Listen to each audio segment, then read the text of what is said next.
নানা রকম জল্পনা কল্পনার আশঙ্কা আর দীর্ঘ প্রতীক্ষার অবসান ঘটিয়ে শেষ হলো ত্রয়োদশ জাতীয় সংসদ নির্বাচনে বিএনপি ও জামায়াত জোটের প্রতিদ্বন্দ্বিতায় এবার সরকার গঠন করতে যাচ্ছে বিএনপি।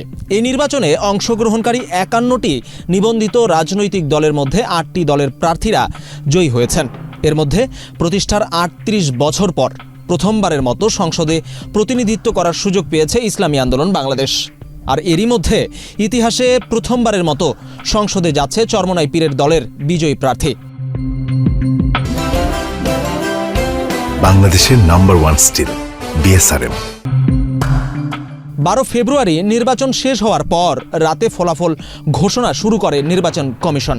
এ সময় জানা যায় ৪,০০০-এরও বেশি ভোটের ব্যবধানে বরগুনা ১ আসনে ইসলামী আন্দোলনের প্রার্থী মোহাম্মদ অলিউল্লাহ জয়ী হয়েছেন।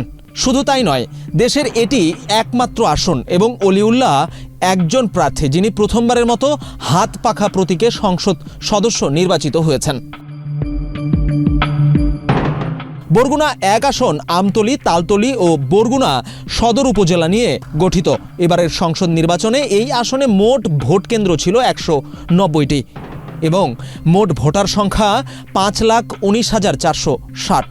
জানা যায় এই আসনে হাতপাখা প্রতীকের মোহাম্মদ অলিউল্লাহ ভোট পেয়েছেন ১,৩৮,৫১২ ভোট এবং তার নিকটতম প্রতিদ্বন্দ্বী ধানের শীষের প্রার্থী নজরুল ইসলাম মোল্লার প্রাপ্ত ভোটের সংখ্যা ১,৩৩,৩৩৭। এই ফলাফলে জেলার রাজনীতিতে তাৎপর্যপূর্ণ বলেও দেখছেন রাজনৈতিক পর্যবেক্ষকরা। দীর্ঘদিন ইসলামী আন্দোলনের উপদেষ্টা হিসেবে যুক্ত থাকা কেওড়াবুনিয়ার পীর অলিউল্লাহর এই এগিয়ে যাওয়া দলটির জন্য যেমন একটি মাইলফলক, তেমনি বরগুনা ১ আসনের রাজনৈতিক সমীকরণে নতুন অধ্যায়ের সূচনা হলো।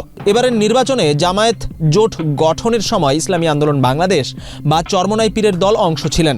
পরে জোট থেকে সরে দাঁড়িয়ে ২৬৮টি আসনে প্রার্থী দিয়ে বড় প্রত্যাশা নিয়ে মাঠে নামে চরমোনাই পীরের নেতৃত্বাধীন ইসলামী আন্দোলন বাংলাদেশ। ১৯৮৭ সালের ১৩ মার্চ বিভিন্ন ইসলামী ব্যক্তিত্ব ও সংগঠনের যৌথ প্রয়াসে দেশে ইসলামী শাসনতন্ত্র প্রতিষ্ঠার লক্ষ্যে আত্মপ্রকাশ করে ইসলামী শাসনতন্ত্র আন্দোলন। পরে নিজেদের অনৈক্য ও ভাঙ্গনের ফলে সৈয়দ ফজলুল করিমের নেতৃত্বে একটি একক রাজনৈতিক সংগঠনে পরিণত হয়। সৈয়দ ফজলুল করিম, যিনি পীর সাহেব চরমোনাই নামে ব্যাপক পরিচিত, তার নেতৃত্বে মূলত ১৯৯১ সাল থেকে এটি একটি পূর্ণাঙ্গ রাজনৈতিক দল হিসেবে যাত্রা শুরু করে। ২০০৮ সালে নিবন্ধন জটিলতায় এটির নাম পরিবর্তন করে ইসলামী আন্দোলন বাংলাদেশ নামে বাংলাদেশ নির্বাচন কমিশনে নিবন্ধিত হয় এবং হাত পাখা প্রতীক লাভ করে। একই সঙ্গে চরমোনাই পীরের দল হিসেবে ব্যাপক পরিচিতি লাভ করে ইসলামী আন্দোলন বাংলাদেশ।